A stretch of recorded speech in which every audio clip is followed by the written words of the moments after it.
اللہ تعالیٰ کی محبت اور اس کے ساتھ دل کا لگ جانا اور اس کی محبت کا دل میں رچ بس جانا، یہ ایک ایسا ٹونک ہے کہ کمزور اگر یہ کھا لے تو وہ طاقتور ہو جاتا ہے، بوڑھا اگر کھا لے تو جوان ہو جاتا ہے، بچہ اگر کھا لے تو جوان ہو جاتا ہے، بیمار اگر کھا لے تو تندرست ہو جاتا ہے۔ اللہ کی محبت، اللہ سے لو لگ جانا، اللہ سے عشق، یہ عجیب ہی عمل ہے۔ جب کسی کو اللہ سے محبت ہو جائے، اللہ سے عشق ہو جائے، تو پھر وہ کچھ کر جاتا ہے کہ دیکھنے والے دیکھتے رہ جاتے ہیں، سننے والے حیران پریشان ہو جاتے ہیں، اور پڑھنے والے ششدر رہ جاتے ہیں کہ کیا انسان ایسے بھی کر سکتا ہے؟ تو اللہ سے محبت کی داستانیں کروڑہا انسانوں نے لکھی ہیں۔ سارے نبیوں نے اللہ سے عشق کیا، اور سارے اولیاء نے اللہ سے عشق کیا، سارے ائمہ، علماء، محدثین نے اللہ سے عشق کیا، سارے صحابہ نے اللہ سے عشق کیا۔ ان عشق کی داستانوں میں، ان عشق کی کہانیوں میں، ان عشق کی تاریخوں میں ایک بے نظیر تاریخ ہے، ایک بے نظیر داستان ہے جو حضرت امام حسین نے لکھی ہے۔ امام حسین کا جو واقعہ 10 محرم کو پیش آیا، وہ ایسا واقعہ ہے۔ حضرت مفتی محمد شفیع صاحب رحمۃ اللہ علیہ ہمارے اکابرین میں سے ہیں، انہوں نے لکھا ہے کہ تاریخ انسانیت میں ایسے واقعے کی نظیر نہیں ملتی۔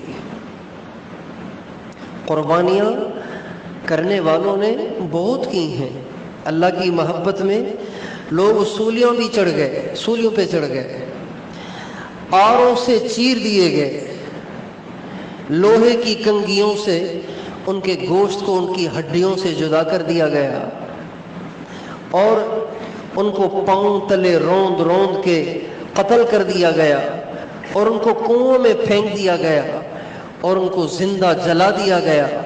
لیکن حضرت امام حسین نے جو قربانی پیش کی، جو محبت کی ایک داستان لکھی، اس کی نظیر نہیں ملتی۔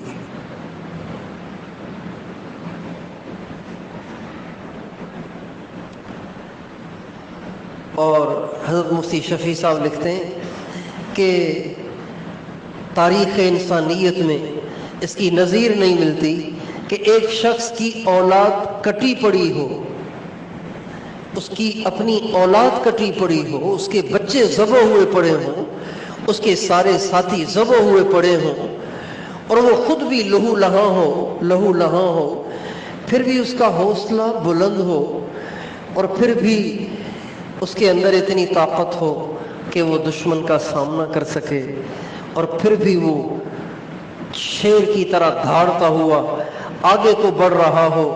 تاریخ میں اس کی مثال نہیں ملتی۔ اللہ تعالیٰ نے حضرت امام حسین سے یہ ایک عجیب کام لیا، ایک عجیب قربانی اللہ نے ان سے دلوا دی، اور اس قربانی کے حالات اللہ نے پیدا کیے، خود نہیں پیدا ہوئے، اللہ نے پیدا کیے۔ پچھلی دفعہ یہ بات تفصیل سے آئی تھی کہ یہ کربلا کا واقعہ کیسے بنتا چلا گیا۔ نہ حضرت امام حسین کے وہم و گمان میں تھا، نہ کسی اور کے وہم و گمان میں تھا کہ یوں بھی ہو سکتا ہے کہ مسلمان اتنا بھی پتھر دل ہو سکتا ہے اور سنگ دل ہو سکتا ہے کہ آل رسول پہ تلوار چلا لے اور ان کی اولادوں کو ذبح کر دے اور ان کا نام و نشان تک مٹانے کی کوشش کرے؟ کوئی مسلمان اس بات کا تصور نہیں کر سکتا، لیکن اللہ تعالیٰ کی طرف سے یہ حالات بنتے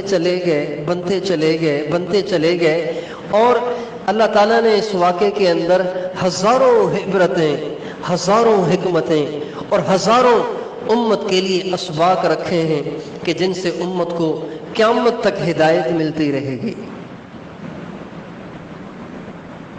حق کے راستے میں اللہ کی مانتے ہوئے، اللہ کے حکم کو پورا کرنے میں، اللہ کے حکم کو زندہ کرنے میں کوئی کہاں تک جا سکتا ہے، یہ امام حسین کے واقعے سے واضح ہوتا ہے۔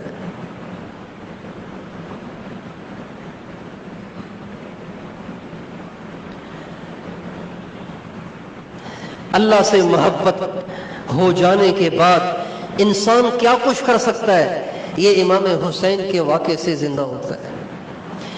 اور حالات کتنے کٹھن ہوں، کتنے مشکل ہوں، کتنی مجبوریاں ہوں، کتنی معذوریاں ہوں، لیکن پھر بھی اللہ کا حکم ہاتھ سے نہ چھوٹے، اس کا سبق بھی امام حسین کے اس واقعے سے ملتا ہے کہ جان جا رہی ہے، اولاد جا رہی ہے، سارا خاندان قربان ہو رہا ہے، لیکن مجال ہے کہ کوئی ادنا سی سنت بھی امام حسین سے چھوٹنے پائے۔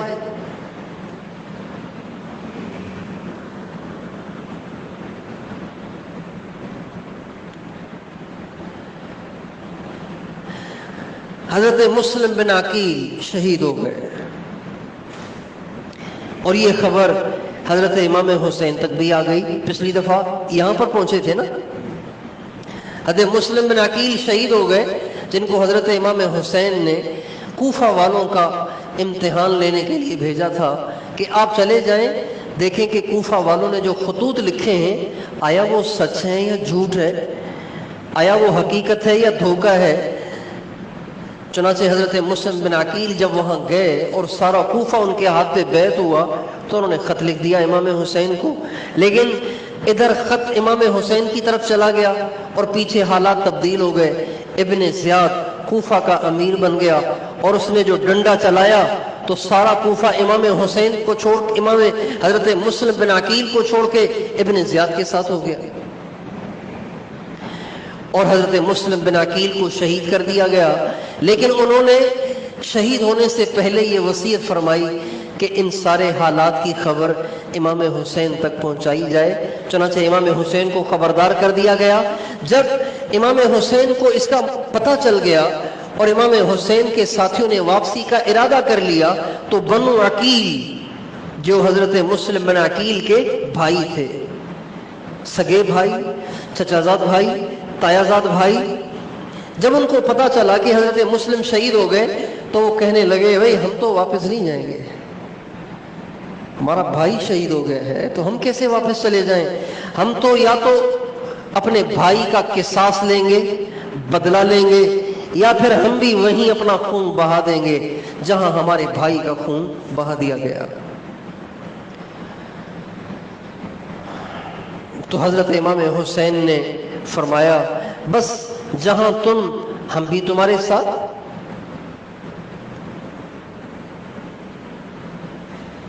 اگر تم قربان ہونے کا ارادہ رکھتے ہو تو میں پھر تمہارے بعد جی کے کیا کروں گا۔ امام حسین نے کہا بنو عقیل سے کہ اگر تم قربان ہونے جا رہے ہو تو میں تمہارے بعد جی کے کیا کروں گا، مجھے کوئی جینے کا شوق نہیں، اگر تم قربان ہو جاؤ۔ چنانچہ سارا قافلہ آگے کو چل پڑا۔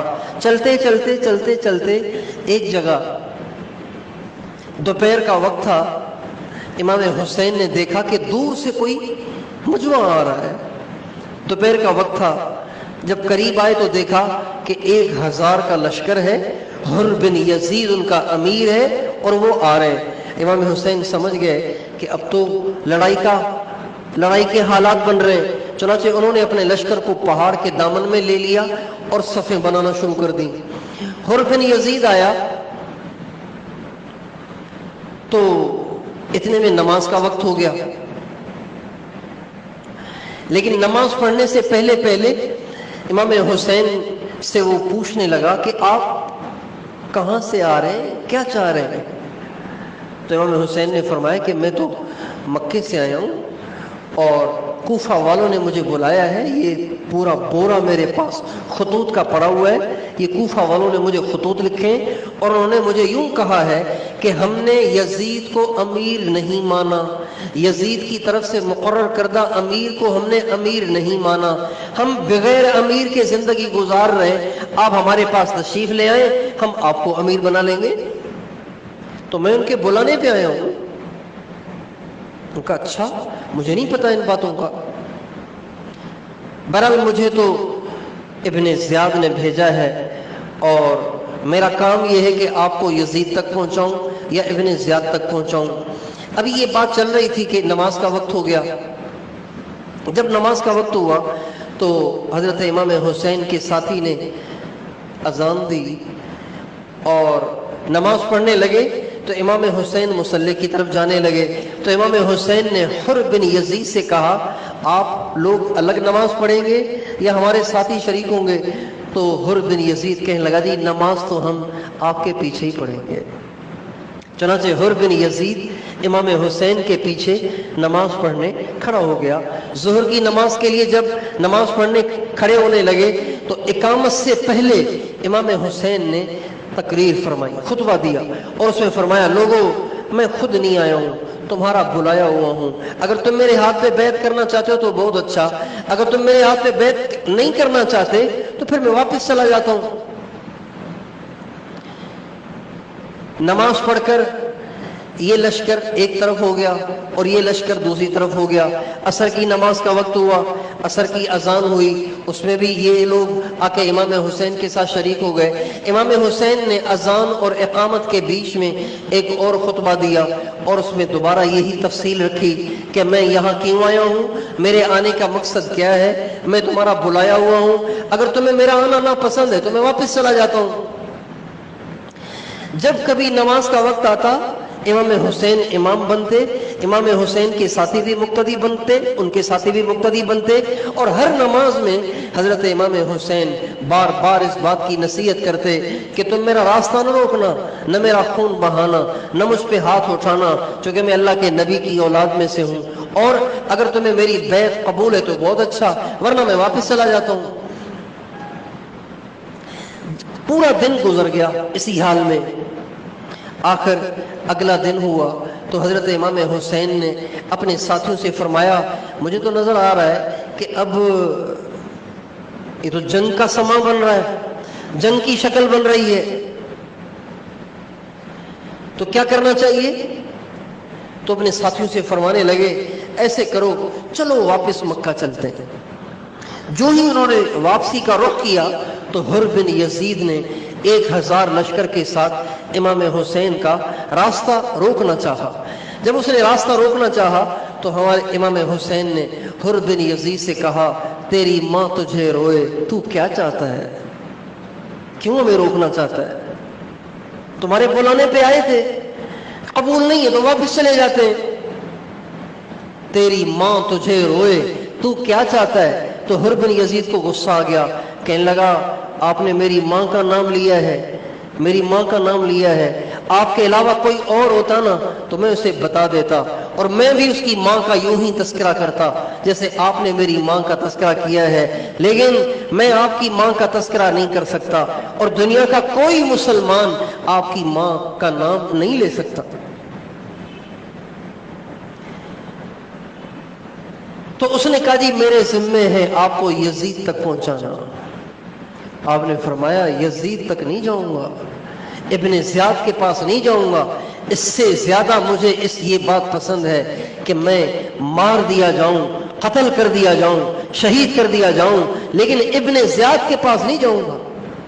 تو حر بن یزید ایک تو پہلے ہی اس کے دل میں نا کچھ اہل بیت کی محبت تھی، پھر مسلسل امام حسین کی تقریریں وہ سنتا رہا تو دل پہ اثر ہوتا رہا تو اس کا دل نرم ہو گیا، کہنے لگا جی آپ مہربانی کریں، نرمی اختیار کر لیں، یزید کے پاس چلے ابن زیاد کے پاس چلے اور اگر آپ میری بات نہیں مانیں گے تو میری بات یاد رکھیں، آپ قتل کر دیے جائیں گے، شہید کر دیے جائیں گے۔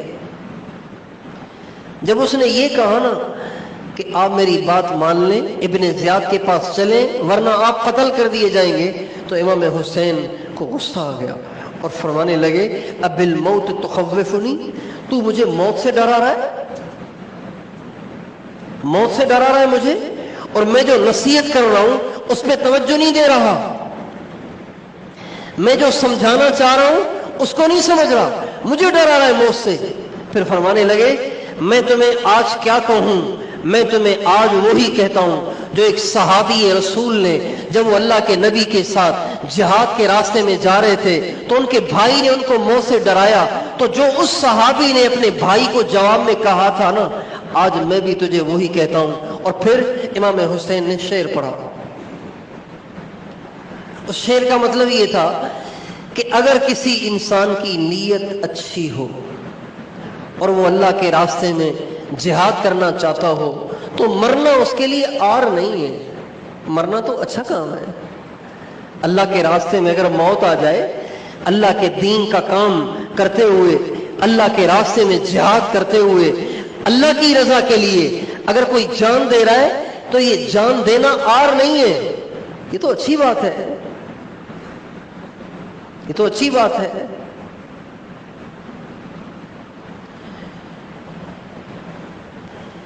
جب یہ ساری باتیں ہو گئیں تو حر بن یزید کافی نرم پڑ گیا اور اس نے سوچا کہ میں خط لکھوں ابن زیاد کو کہ جی یہ تو نرم پڑ گئے ہیں، تو اگر آپ اس کے بارے میں تھوڑا سا نرم پہلو اختیار کر لیں، یہ تو واپس جانا چاہ رہے ہیں، اگر واپس جانا چاہ رہے ہیں تو ان کو اجازت دے دیں۔ ابھی یہ باتیں چل رہی تھیں کہ اتنے میں ابن زیاد کی طرف سے عمر ابن سعد کا ایک لشکر 4000 پر مشتمل وہ بھی آ کر پہنچ گیا۔ یہ 10 محرم جس دن امام حسین کی شہادت ہوئی ہے اس سے 3 دن پہلے کا واقعہ ہے۔ عمر ابن سعد 4000 کا لشکر لے کر آ گیا۔ جب وہ آیا اس نے امام حسین سے پوچھا آپ کیسے تشریف لائے یہاں پہ؟ تو فرمایا میں تو خود نہیں آیا، کوفہ والوں نے بلایا، اور اگر ان کو میری بیعت قبول نہیں ہے تو میں واپس چلا جاتا ہوں۔ اس نے کہا اچھا یہ تو اچھی بات ہے۔ چنانچہ اس نے بھی خط لکھا ابن زیاد کو اور اس نے کہا کہ اللہ کا شکر ہے، اللہ نے جنگ کی آگ بجھا دی اور جھگڑے کی صورت ختم فرما دی، اور حسین تو واپس جانے کے لیے تیار ہو گئے۔ جب واپس چلے جائیں گے تو بغاوت نہیں ہوگی، بغاوت نہیں ہوگی تو آپ کا ملک آپ کے پاس رہے گا۔ اچھا ہو گیا یہ تو۔ ابن زیاد نے جب یہ خط پڑھا نا تو ایک دم نرم پڑ گیا کہ یہ تو بہت اچھا ہو جائے گا۔ لیکن ابن زیاد کے پاس شمر بیٹھا ہوا تھا، شمر ذل جوشن۔ کربلا کا جتنا واقعہ ہے نا، جتنا واقعہ ہے اس کا سب سے بڑا ذمہ دار وہ شمر ہے۔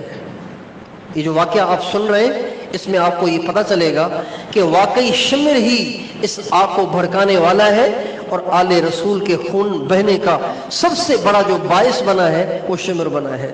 ابن زیاد بھی بدماش ہے اور اس کے ساتھ جتنے تھے اس میں جو شریک ہوئے وہ سب کے سب قصوروار ہیں اور مجرم ہیں، اور امام حسین کے خون سے ان سب کے ہاتھ رنگین ہیں، لیکن مین جو قصوروار ہے نا، جو اصل باعث بنا، جو اصل محرک بنا، جو اصل وجہ بنا، وہ شمر ہے۔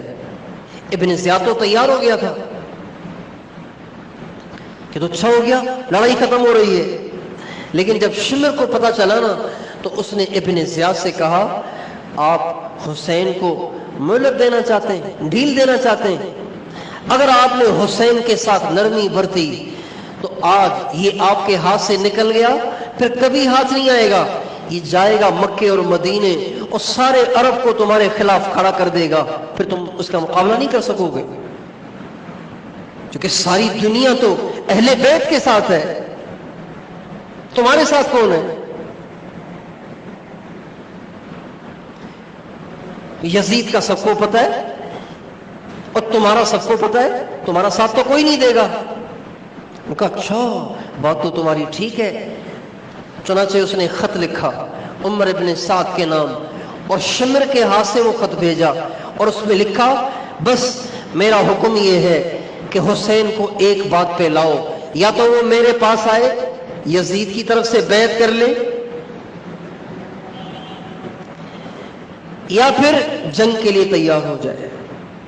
اس کے علاوہ کوئی آپشن نہیں، اس کے علاوہ کوئی صورت نہیں، کوئی واپسی نہیں، کوئی معافی نہیں۔ کیا تو یزید کے ہاتھ پہ بیعت کر لو یا پھر جنگ کے لیے تیار ہو جاؤ۔ پھر اس نے لکھا اگر وہ یزید کی بیعت کے لیے تیار نہیں ہوتا تو اس کا راستہ تنگ کر دو، اور اس کو ایسی جگہ جا کر دباؤ کہ جہاں پانی بھی نہ ہو، اور وہیں اس کو دبائے رکھو، اور لڑ لڑ کے اس کو ختم کر دو، اور اس کی اولاد کو ختم کر دو، اور اس کے جسم کے ٹکڑے ٹکڑے کر دو، اور اس کی لاش پہ گھوڑے بھی دوڑا دو۔ یہ ابن زیاد نے خط لکھا عمر ابن سعد کو، اور وہ خط بھیجا شمر کے ہاتھ، اور یہ سارا ہوا شمر کے کہنے پر، اور شمر سے کہا تم جاؤ اور عمر ابن سعد سے اپنے سامنے یہ کام کرواؤ، اگر عمر ابن سعد یہ کام کرنے کے لیے تیار نہ ہو تو اس کو قتل کر دو، اور تم اس کی جگہ امیر بن جاؤ۔ کتنی بڑی دھمکی مل گئی عمر ابن سعد کے لیے۔ چنانچہ شمر آیا اور اس نے آ کے خط پکڑایا۔ عمر ابن سعد نے جب خط پڑھا نا تو عمر ابن سعد سمجھ گئے کہ یہ ساری شرارت شمر کی ہے، ساری اس کی شرارت ہے۔ تو عمر ابن سعد کہنے لگا شمر سے کہ شمر تم نے اچھا نہیں کیا، مسلمانوں کی جنگ ختم ہو رہی تھی، امن و امان قائم ہو رہا تھا، تم نے یہ کیا لکھوا لیا اس سے، یہ تم نے کیا منوا لیا اس سے۔ اچھا جو ہی شمر آیا تو امام حسین دور سے دیکھ رہے تھے، جو ہی شمر پہ نظر پڑی نا امام حسین کی تو امام حسین فرمانے لگے صدق اللہ ورسولہ، اللہ نے سچ فرمایا، اللہ کے نبی نے سچ فرمایا۔ ساتھیوں نے کہا کیا؟ تو فرمانے لگے اللہ کے نبی کا ارشاد ہے، اللہ کے نبی کا ارشاد ہے کہ میں ایک چتکمبرے کتے کو دیکھ رہا ہوں کہ وہ میری اولاد کا خون چاٹ رہا ہے۔ یہ اللہ کے نبی نے اپنے زمانے میں فرمایا میں چتکمبرے رنگ برنگی کتے کو دیکھ رہا ہوں کہ جو میری اولاد کا خون چاٹ رہا ہے۔ شمر کو دیکھ کے فرمایا، اس لیے کہ شمر کے جسم پہ نا برس تھی، برس بیماری ہوتی ہے نا جس کو سندھی میں چٹی کہتے ہیں، برس کی بیماری۔ شمر کے جسم پہ وہ برس کی بیماری تھی، کہیں سے کوئی رنگ تھا، کہیں سے کوئی رنگ تھا۔ تو اس کو دیکھ کے امام حسین نے فرمایا ہاں بے شک اللہ نے سچ کہا، اللہ کے نبی نے سچ کہا کہ میں دیکھ رہا ہوں ایک چتکمبرے کتے کو جو میری اولاد کا خون چاٹ رہا ہے۔ چنانچہ شمر نے پہنچتے ہی عمر ابن سعد پہ ایسا پریشر ڈالا کہ بس ابھی جنگ شروع کرو۔ عمر ابن سعد نے مجبور ہو کر اپنے گھوڑوں کو آگے بڑھایا اور شمر آگے آگے آ گیا۔ یہ بات ہے 9 محرم الحرام، شام کے وقت تھی، شام کا وقت ہے، 9 محرم الحرام ہے، جمعرات کا دن ہے۔ حضرت امام حسین نے جب دیکھا کہ ان کا لشکر تو بالکل قریب آ رہا ہے، بالکل لڑنے کے لیے تیار ہو گیا ہے، تو امام حسین نے حضرت عباس اپنے بھائی سے فرمایا کہ تم ان سے کہو کہ آج کی رات ہمیں مہلت دو، ابھی نہ لڑو، آج کی رات ہمیں مہلت دو، اس لیے کہ ہم آج کی رات اپنے اللہ سے دعائیں کرنا چاہتے ہیں، آج کی رات نمازیں پڑھنا چاہتے ہیں، آج کی رات قرآن پاک کی تلاوت کرنا چاہتے ہیں، اس لیے کہ اللہ کو پتا ہے کہ حسین کو قرآن پڑھنے کا بڑا شوق ہے، اور آج کی رات ہم اللہ سے اپنے گناہوں کی معافی مانگنا چاہتے ہیں۔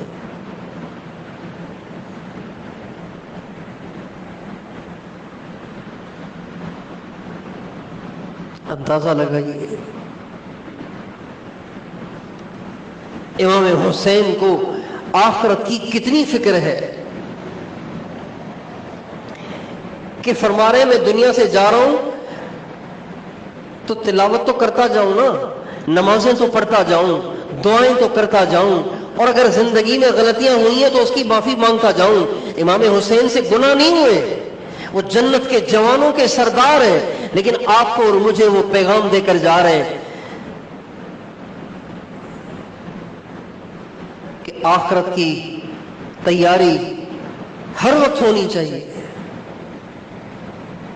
جب ایسا پاک باز اور ایسا تقوی کا پہاڑ اور ایسا اللہ کا پیارا اور نبی کا پیارا اور نبی کے آنکھ کا تارا، جب وہ کہہ رہا ہے کہ میں اللہ سے معافیاں مانگوں پھر دنیا سے جاؤں، تو بتائیے مجھے آپ کو کتنی معافیاں مانگنی چاہیے، کتنی توبہ کرنی چاہیے، کتنا اللہ کے سامنے رونا چاہیے۔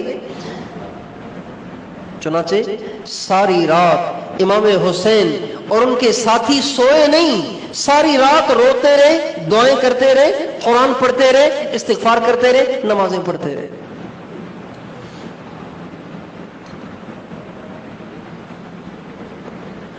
اسی 9 محرم الحرام کی بات ہے کہ حضرت ابو ذر غفاری رضی اللہ تعالی عنہ کے ایک غلام تھے، وہ امام حسین کے ساتھ آئے تھے، تو وہ نہ بیٹھے خیمے سے باہر بیٹھے تلوار کو صاف کر رہے تھے، تلوار کو صاف کر رہے تھے، امام حسین بھی پاس بیٹھے تھے۔ تو امام حسین ایک شعر پڑھ رہے تھے، یا دہر اف لک من خلیل کم لک بالاشراق والاسیل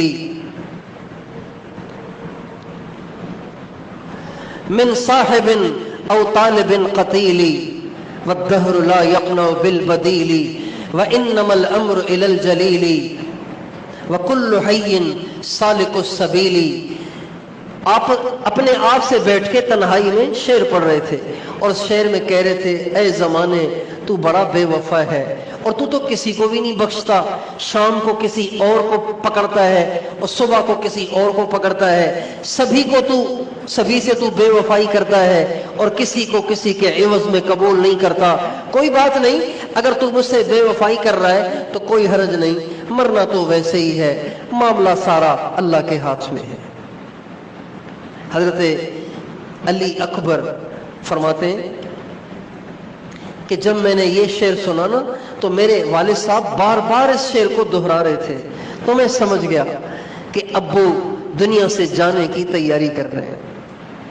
کہتے ہیں ابو کی زبان سے جب میں نے یہ شعر بار بار سنا نا تو میری آنکھوں سے آنسو بہہ پڑے اور قریب تھا کہ میں چیخ پڑتا، لیکن میں نے اپنی آواز کو بند کیا اور میں صبر کر گیا۔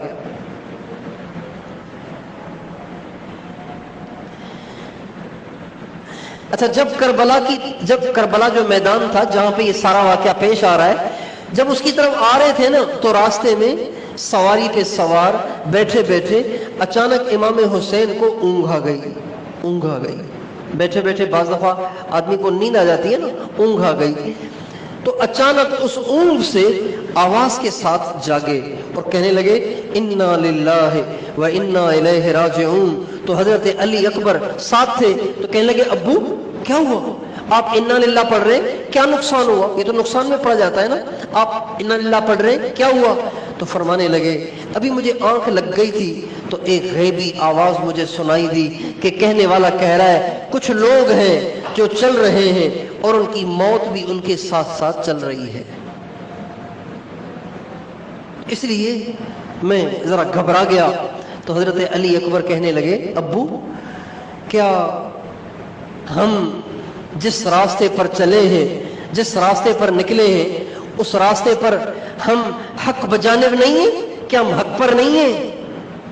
تو حضرت امام حسین فرمانے لگے بیٹا کعبے کے رب کی قسم ہے اس ذات کی جس کے قبضے میں میری جان ہے، ہم حق پر ہی ہیں۔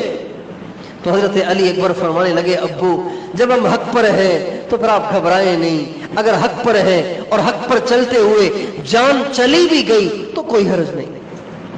امام حسین اپنے بیٹے کے جملے سے اتنے خوش ہوئے تو کہ کہنے لگے کہ بیٹا اللہ تمہیں خوش رکھے، تم نے تو بیٹا ہونے کا حق ادا کر دیا۔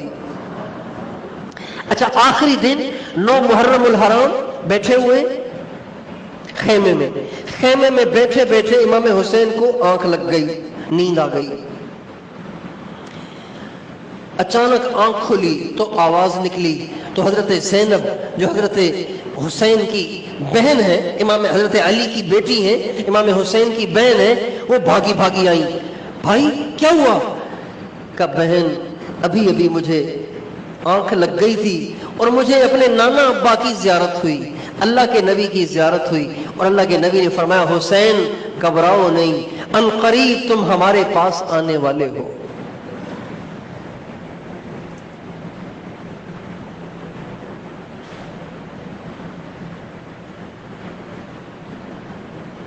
جب امام حسین نے یوں فرمایا تو حضرت زینب رونے لگ گئی۔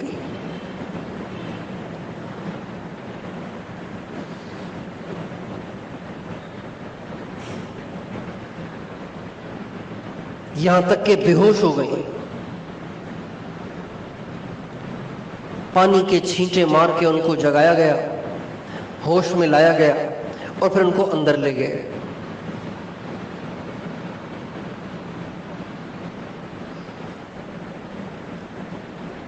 اللہ، رات گزر گئی، صبح ہوئی اور دشمن بالکل سر پر آ کر کھڑا ہو گیا۔ تو حضرت امام حسین نے جنگ شروع کرنے سے پہلے دوبارہ اپنے ساتھیوں سے فرمایا صفیں سیدھی کرو۔ انہوں نے صفیں سیدھی کی۔ امام حسین آ کر آگے کھڑے ہوئے اور آسمان کی طرف دونوں ہاتھ اٹھائے اور کہنے لگے اے اللہ تیرا شکر ہے، غم میں بھی، خوشی میں بھی، مصیبت میں بھی، آسانی میں بھی میں تیری ناشکری نہیں کرتا، میں ہر حال میں تیرا شکر کرتا ہوں۔ تیری مہربانی ہے کہ تو نے ہمیں نبوت کے گھرانے میں پیدا فرمایا، تو نے ہمیں نبوت سے سرفراز فرمایا، ہمیں دین کی سمجھ عطا فرمائی اور ہمیں قرآن سکھایا۔ یہ امام حسین کی دعا کے الفاظ ہیں، اے اللہ تیرا شکر ہے کہ تو نے ہمیں دین کی سمجھ دی، ہمیں قرآن سکھایا، قرآن کا علم عطا فرمایا، ہم تیری طرف سے آئے ہوئے ہر حال میں راضی ہیں۔ پھر اپنے ساتھیوں سے فرمانے لگے دیکھو بھائی یہ جتنے دشمن کھڑے ہوئے ہیں یہ سب کے سب میرے خون کے پیاسے ہیں، تم میں سے کسی کے یہ طالب نہیں ہے، میں تم سب کو اجازت دیتا ہوں جو جہاں جہاں جا سکتا ہے اپنی جان کو بچا سکتا ہے چلا جائے، مجھے میرے حال پہ چھوڑ دو، دشمن کو جب میں مل جاؤں گا تو وہ تمہیں کچھ نہیں کہے گا۔ تو سارے کے سارے ان کے جو ساتھی تھے اور جو اہل بیت کے نوجوان بچے تھے وہ اور جو ساتھی تھے وہ سب کے سب یک آواز ہو کر کہنے لگے کہ حضرت آپ کو چھوڑ کے ہم کہاں جا سکتے ہیں، ہم اپنی جان دے دیں گے، اپنا سب کچھ لوٹا دیں گے، آپ کے سامنے ذبح ہو جائیں گے اور آپ پہ آنچ نہیں آنے دیں گے ہم۔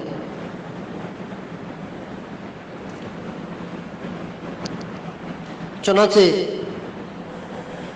اب آمنا سامنا ہو گیا۔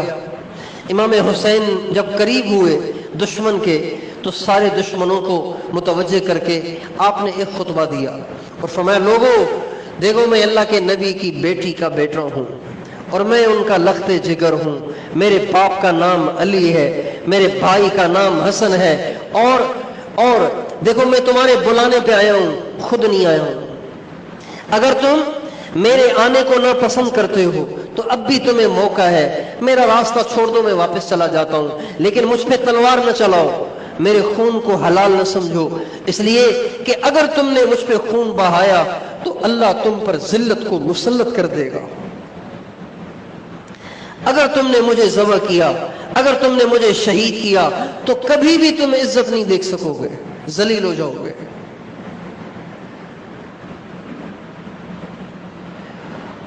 اور پھر تم مسلمان ہو، تم میرے نانا کے دین کو مانتے ہو، میرے نانا پہ کلمہ پڑھتے ہو، اور میرے نانا نے تمہارے نبی نے میرے بارے میں یہ فرمایا تھا کہ جنت کے جوانوں کا سردار حسین ہے.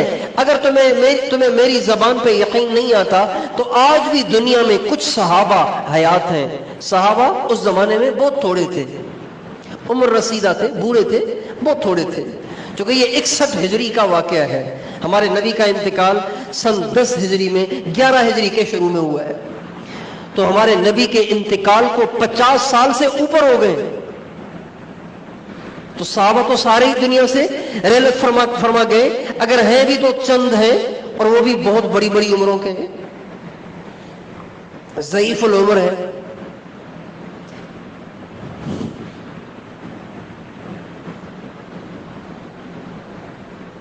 چونکہ امام حسین جب ہمارے نبی کا انتقال ہوا تو 6 سال کی عمر تھی ان کی، اور یہ سن 61 ہجری میں امام حسین کوئی 50-60 کے درمیان کی عمر ہے امام حسین کی. 4 ہجری میں پیدا ہوئے اور یہ 61 ہجری چل رہا ہے. تو کتنے سال کے ہو گئے؟ 56 سال کے ہو گئے امام حسین، 56-57 سال کے. جب تقریر فرمائی نا تو اس تقریر کا اوروں پہ تو کیا اثر ہوتا. حر بن یزید جو پہلے آیا تھا نا، وہ ایک دم اپنے لشکر سے نکل کے امام حسین کی ساتھیوں میں آ کر مل گیا. کہ لگا حضرت اب تک جو غفلت ہوئی اس کی معافی چاہتا ہوں، اب میں آپ کے ساتھ ہوں.